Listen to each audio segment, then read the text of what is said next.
Bonjour, bienvenue dans 101%. Aujourd'hui, au sommaire de l'émission, Katsuka, Double Dragon 2. Alors, il semblerait que c'est une double ration d'étron. Double Dragon 2. La Minute du Geek sur les jeux autobiographiques. Je suis super pressé de voir cette émission parce que j'aurais jamais cru que des gens fassent des jeux vidéo autobiographiques. Voilà, et on commence avec les news.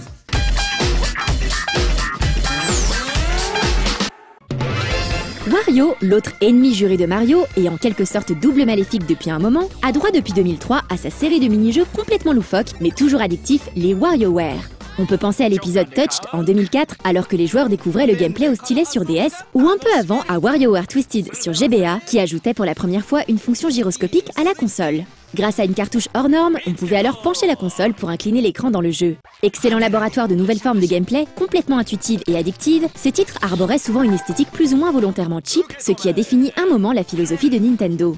Dans Game & Wario, pourquoi changer une recette qui marche? Le jeu n'est pas à proprement parler un WarioWare, mais il reprend la même esthétique, version 8 bits, voire Game & Watch, comme le titre le revendique. Wario et sa bande reviennent pour 16 mini-jeux qui s'annoncent super fun, avec du gameplay asynchrone et des tonnes d'idées bien poilantes. Il reste à voir si le jeu ne va pas souffrir du syndrome Nintendo Land, excellent pour quelques soirées entre potes, mais qui pourrait s'essouffler rapidement. Quoi qu'il en soit, le jeu est sorti fin mars 2013 au Japon. Le jeu est prévu en juin outre-Atlantique, mais aucune date précise n'est prévue pour une sortie européenne pour l'instant. Game & Wario. Might & Delight, jeune studio fondé en 2010 par des vétérans de l'industrie, s'était fait remarquer fin 2012 avec son titre PID. Exigeant, difficile même, pas forcément parfait techniquement, le jeu était porté par sa direction artistique et son gameplay à base de faisceaux gravitationnels. Pour plus d'infos, on vous renvoie comme d'habitude vers No Life Online. Leur nouveau titre, Shelter, risque bien d'être tout aussi original. Il s'agira d'un jeu à la première personne où vous serez dans la peau d'une maman blaireau. Elle va devoir protéger ses petits des dangers de la nature, toujours aussi cruels. Un jeu qui s'annonce d'ores et déjà atypique et poétique, mais sans plus de détails pour l'instant. The Mighty Quest for Epic Loot est un projet de free-to-play développé par Ubisoft Montréal qui n'a pas l'air de manquer d'humour. Au moins, le but est clair. Quand vous arrivez au royaume d'Opulencia, il va falloir looter un maximum. Autrement dit, par ici le butin. Protégez votre trésor, construisez votre beau château pour faire pâlir d'envie les chevaliers d'à côté et qu'il soit imprenable accessoirement. Puis, il vous faudra aller s'aborder celui de vos voisins. Le concept est simple, mais abordé franchement et dans un ton décontracté. Le tout fait plaisir à voir. La direction artistique, assez cartoon elle aussi, donne un style agréable et lisible au jeu. Le jeu est actuellement en bêta gratuite pour ceux qui voudraient s'y inscrire.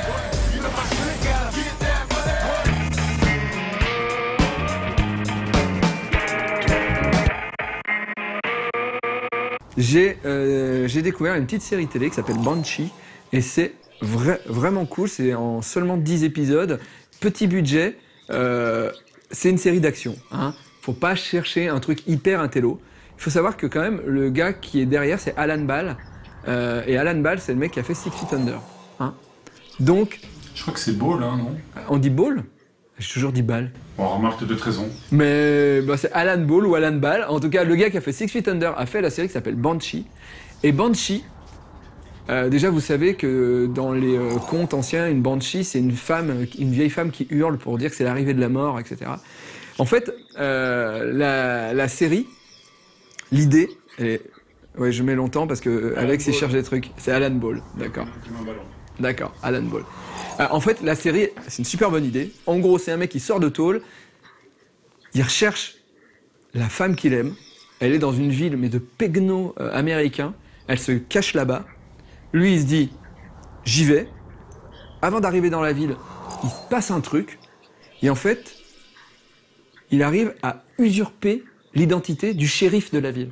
C'est-à-dire que c'est un bandit, vraiment une petite frappe, un mec qui est toujours dans des coups foireux, qui devient le chef, l'autorité suprême d'une ville où il y a en plus des bandits dedans. Et voilà, ça commence comme ça, c'est ça le pitch de départ. Et le mec, ce qui est génial, c'est que c'est 24 puissance 10 000. C'est-à-dire que le héros, c'est pas un héros super fort, il est charismatique, mais c'est un peu un loser, c'est pas le plus fort à la baston, mais c'est le mec, quand il est dans la baston, ben il n'hésite pas à mordre les couilles du mec en face pour gagner. Il prend du sable, et tout ça, machin, il y arrive, il se relève tout le temps, c'est Seyard, quoi.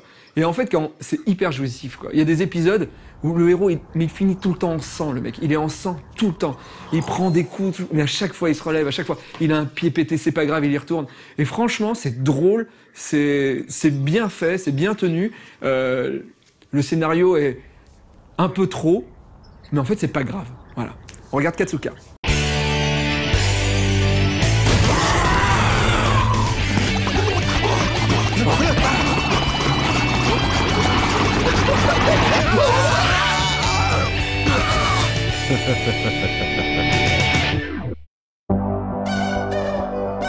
Salut à tous! Cette semaine dans Katsuka, vous verrez 2 films en 3D au style très différent. Mais avant ça, les news!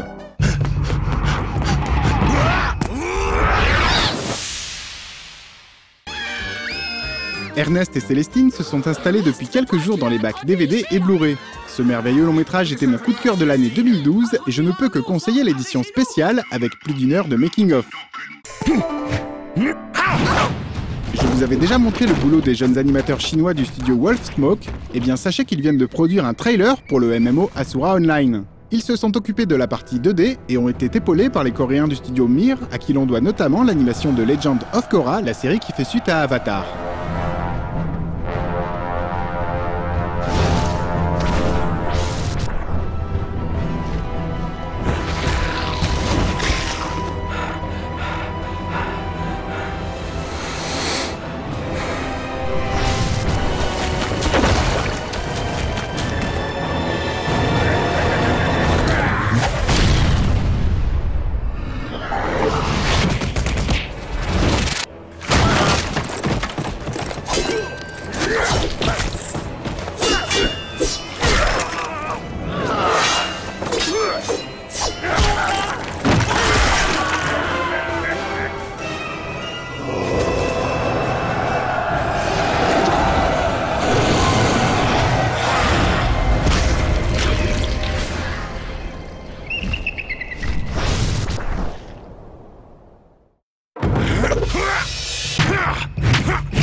Durant la soirée spéciale organisée pour les 10 ans du site Katsuka sur No Life, j'avais diffusé un court-métrage de 24 minutes réalisé seul par Jin Sung Choi. Cet artiste chinois travaille dans le jeu vidéo et l'animation et a notamment collaboré sur l'anime japonais Geisters. Son style personnel est un mélange original de 3D cel shading très arty avec des décors 2D de toute beauté. En ce moment, il s'est lancé sur un projet un peu fou de long métrage intitulé The Customized Play, réalisé avec un tout petit budget et une équipe de quelques personnes seulement. L'histoire d'un vieil homme de 70 ans qui se voit offrir par ses enfants une sorte de retour dans le passé entre rêve et réalité.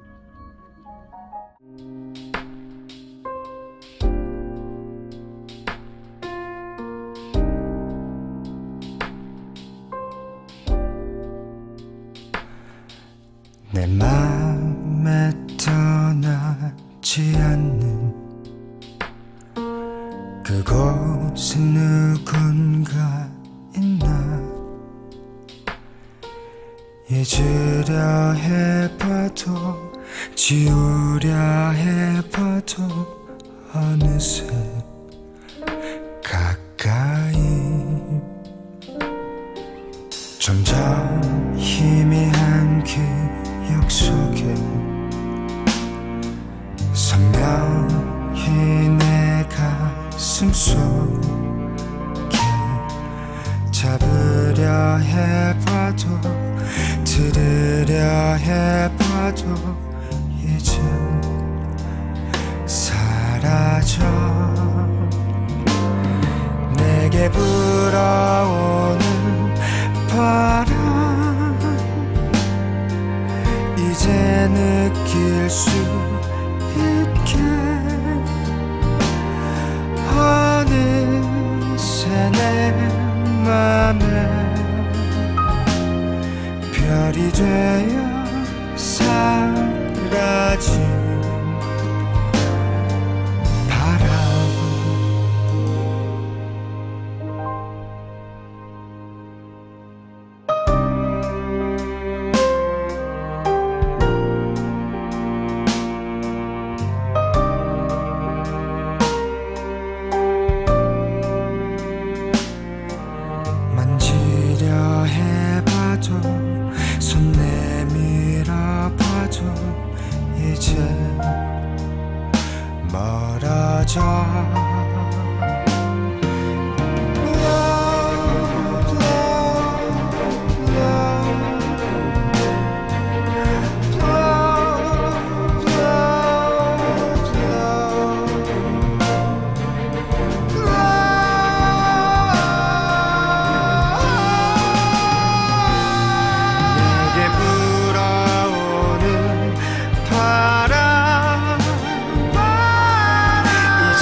가지 바람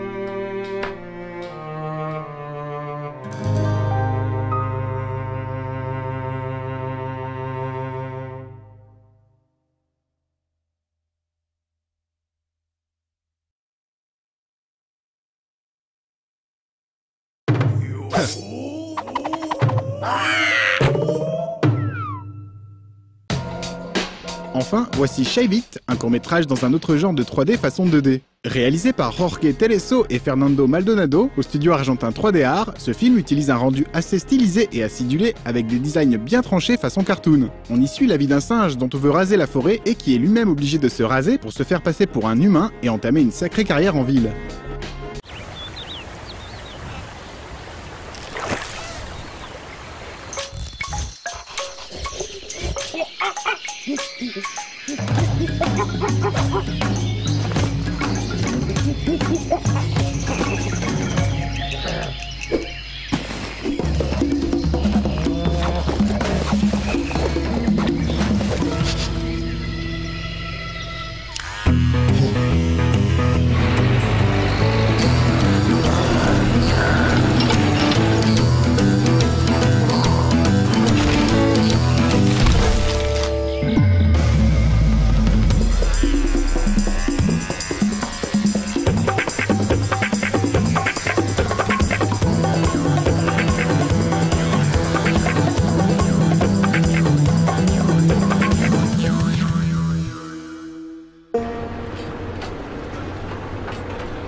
pomodoro, viva la pappa pappa, che un capo lavoro, viva la pappa pappa, col pomodoro.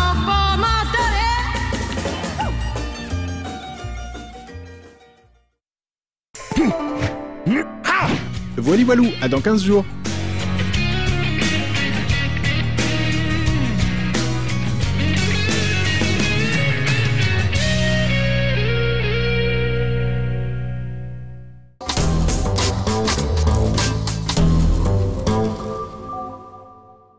Alors, il y a quelques temps, j'étais méga vénère contre des pubs de barres chocolatées. Voilà, parce que je trouvais que les scénarios étaient vraiment débiles. Et bah là, il y a une nouvelle pub qui est arrivée. Alors, pour le coup, le scénario, il y en a pas. Mais la pub, elle est vraiment débile parce qu'on nous prend vraiment pour des cons. Mais vraiment. Une certaine société qui fait de la boisson à base de cola, on va dire, a fait une pub pour sa boisson de cola sans sucre. D'accord ? À 0 sucre. 0 sucre dedans. 0. Et donc ce cola où il y a 0 sucre, et semblerait a exactement le même goût que le cola avec du sucre. On sait tous que non. On sait tous que non. Ça n'a pas le même goût. C'est pas possible, il n'y a pas de sucre dedans. Et les mecs, ils vont dans un cinéma où il y a une salle entière. Déjà, tout le monde boit de cette boisson-là. Il n'y en a pas un qui boit un autre truc à côté avec de l'orange dedans. Ou... Non. Et puis ils boivent la version sucrée. Et la version Enfin, sucrée. qui avait choisi de base le... Tout à fait. Sur le gobelet, il y a la couleur de la version sucrée. Tout le monde est en train de boire, en train de rire. Et là, il y a une pub qui leur parle. Déjà au cinéma, bon, il y a une pub qui leur parle. Et le gars, il fait « Hé, regardez, vous êtes en train de boire du cola, mais vous savez que le nouveau cola... » Vous me reconnaissez, c'est moi qui vous ai vendu ça tout à l'heure. Oui, parce que oui, c'est le mec, dans le scénario, oui, c'est bien Alex, t'as bien vu le truc. Le gars qui aura vendu la boisson, il fait la pub dans la salle, c'est-à-dire que dans chaque salle de France, ils ont fait une pub pour chaque mec qui a vendu la boisson, déjà, hein. Et là, le gars, il leur dit, en fait, je vous ai bien eu parce que je vous ai pas vendu ce que vous avez acheté. Les mecs, ils font, comment ça? Il fait, eh oui, regardez. Et là, il enlève le packaging qui a une certaine couleur pour voir un packaging d'une autre couleur qui prouve qu'ils sont en train de boire du cola avec 0 sucre dedans. Et il fait, eh oui, ça a exactement le même goût. Et t'as tous les gens dans la salle, déjà, ils se sont fait avoir, puisqu'on leur a pas vendu le truc qu'ils voulaient. Ils enlèvent le truc, ils font. Parce que eux aussi, il y a le gobelet, pour bien prouver le truc, tu vois, il y a le gobelet dans l'autre gobelet. Ils font, oh là là, mais oui, effectivement, c'est sans sucre, mais ça a exactement le même goût. Et tous, ils sont contents. Non! Non, arrêtez de nous prendre pour des cons, putain! Regarde Double Dragon, voilà, 2. C'est une nouvelle version.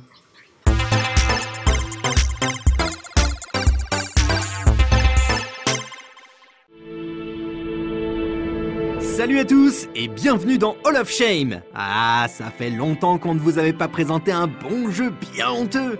Faut dire que c'est pas évident, les vraies bosses ne sont pas si nombreuses en fait. Mais là on tient un beau spécimen, Double Dragon 2 Wonders of the Dragons. Attention, cette coproduction coréano-japonaise n'a rien à voir avec le très généreux Double Dragon Néon. Difficile de dire ce qui frappe en premier, car on se prend en pleine figure plein de choses en même temps. Alors, par où commencer ? Peut-être par le design effroyable de l'héroïne du tuto, qui se déplace avec un bouncing breast plus vulgaire qu'une blague de Jean Rocasse sur un framerate à mourir de rire. Ça rame quand il n'y a qu'un perso à l'écran, faut le faire. Ou encore l'IA affolante des ennemis associée au mur invisible qui donne envie de se mordre les sticks au bout d'à peine 1 minute de jeu. Mais viens, approche-toi, viens là. Ce premier contact rappelle les picotements dans la bouche avant d'avoir un aft. C'est désagréable, mais on sait que le pire est à venir et que ça va durer longtemps.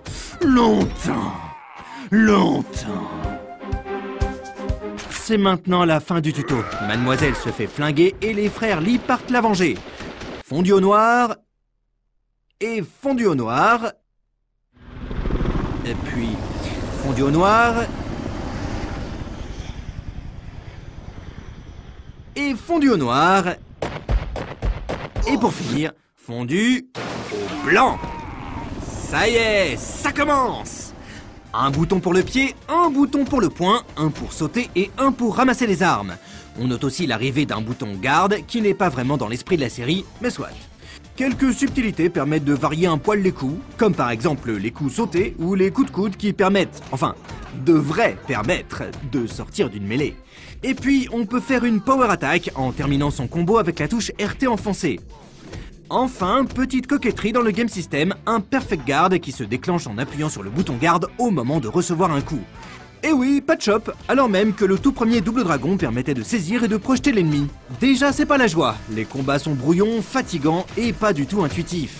Mais le pire, c'est le choix de game design catastrophique d'avoir ajouté une barre d'endurance. Elle se vide un peu à chaque coup donné, et quand elle est vide, les coups ne sortent plus. Il faut s'éloigner des ennemis le temps que la barre se recharge. C'est très frustrant de tapoter le bouton et de voir que son perso reste les bras ballants et se prend une bonne raclée. Tout est mal dosé, mal géré. Récupérer une arme au sol est quasi impossible tant qu'il y a des adversaires à l'écran. Voilà, on prend le bâton. Ah, raté. Attendez, on recommence.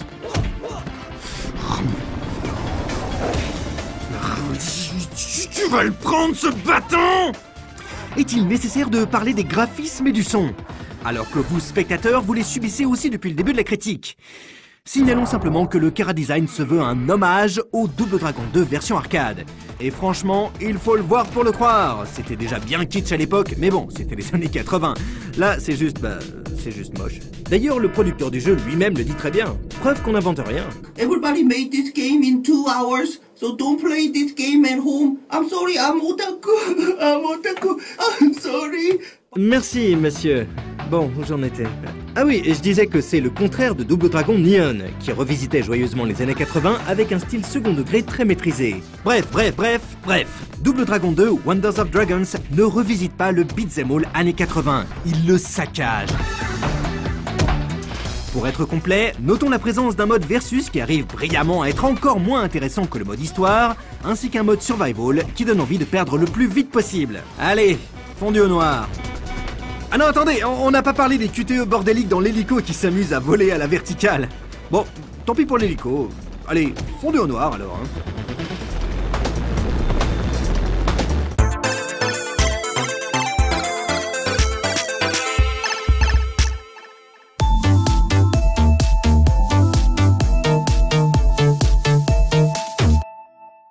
Il y a une BD qui est sortie aux éditions Lapin, c'est pas facile à trouver, vous pouvez trouver surtout sur internet. Ça s'appelle Page de pub, c'est de Foipa. C'est plutôt drôle. Je sais pas si vous vous rappelez, mais il y a quelques temps, j'avais fait une émission où je parlais des produits qui ont disparu de notre enfance. Et ben en fait, ce bouquin, c'est un peu ça. Par exemple, vous pouvez voir ici, alors je ne peux pas vraiment parler puisque c'est que des produits, c'est que des vannes par rapport à des produits. Je vais m'avancer un petit peu. Voilà, vous voyez, un célèbre lapin qui a enterré dans son jardin une célèbre mascotte. Voilà. À côté, là, vous pouvez voir une célèbre vache qui sourit. Et pourquoi est-elle si sérieuse? Vous voyez, c'est que des vannes comme ça. Il y en a une autre que je voulais vous montrer. Il faut que je la retrouve. Bam, bam, bam, bam, bam, bam. Je la retrouve pas. Je la retrouve pas. Je la retrouve pas. Non, là, il y a des relations sexuelles. Je peux pas vous montrer. Attention, l'humour est... Hein, c'est pour public averti. Voilà. Ah, c'est par là, je crois. Non, c'est pas là. C'est là. Voilà. Ici. Vous voyez? Alien mélangé... Il y a une petite surprise à l'intérieur. Voilà. Voilà, c'est très rigolo. Je trouve que c'est un super cadeau. Voilà. Si vous n'avez pas d'idée de cadeau, vous allez voir quelqu'un. Voilà. S'il est né dans les années 80, ça lui fera plaisir. Voire 90. Et maintenant, on regarde la minute du geek sur les jeux autobiographiques. Le futur. Après le bug de l'an 2000, la civilisation a été éradiquée. Toutes les connaissances ont été perdues. Objection! De la même manière qu'il existe des romans, des BD ou des films autobiographiques, existe-t-il des jeux vidéo inspirés de la vie de leurs créateurs? Eh bien oui, même s'il s'agit rarement d'autobiographie au sens strict. Disons plutôt que les concepteurs de jeux tirent parfois leurs idées de leurs expériences passées. L'un des premiers exemples est Colossal Cave Adventure, le tout premier jeu d'aventure, inspiré par la passion de son créateur Will Crosser pour la spéléologie. Un autre exemple célèbre est celui de Miyamoto Shigeru, qu'on ne présente plus, et qui a souvent raconté que l'inspiration de Zelda lui était venue de ses souvenirs d'enfance, lorsqu'il partait à l'aventure dans les collines et les bosquets entourant le domicile familial. De même que Pikmin aurait été inspiré par l'observation enfant des insectes dans son jardin. Il nous faut également mentionner le cas de Kishimoto Yoshihisa, le créateur de Kunio-kun et Double Dragon. Comme il le racontait lors de la soirée spéciale qui lui a été consacrée il y a quelque temps sur No Life, il s'agissait lui-même d'un jeune loupard et c'est de là qu'est venue l'inspiration pour ses beat'em up. Il est assez amusant de remarquer que l'année même de la sortie de Double Dragon au Japon, sortait Police Quest aux États-Unis. Police Quest est un jeu d'aventure dont on a déjà parlé dans Retro & Magic, qui place le joueur dans la peau d'un agent de police. Loin des clichés fantaisistes des films d'action, Police Quest oblige le joueur à respecter les procédures et se rapproche d'un véritable simulateur de flic. Il n'est donc pas étonnant de constater que son créateur, Jim Walls, était un ancien policier et que les histoires de la série Police Quest aient été directement inspirées d'affaires survenues durant la carrière de Walls dans la police. Même s'il ne s'agit pas à proprement parler d'autobiographie, ces jeux sont directement nés des souvenirs et du vécu de leurs concepteurs, et c'est peut-être pour ça qu'ils nous ont tant marqués.